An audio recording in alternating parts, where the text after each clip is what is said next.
They're two stars, like our sun, only much denser. And what we've seen is them go around each other and crash into each other.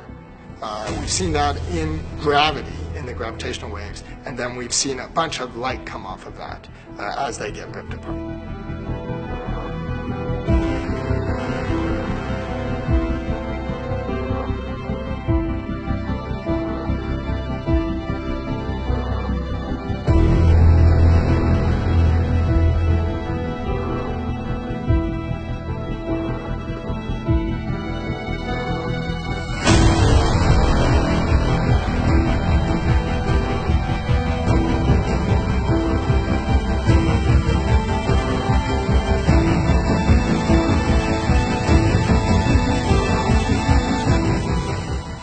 First time that Cosmos has provided for us what I would call a talking movie. We've moved from the era of silent movies to talking movies.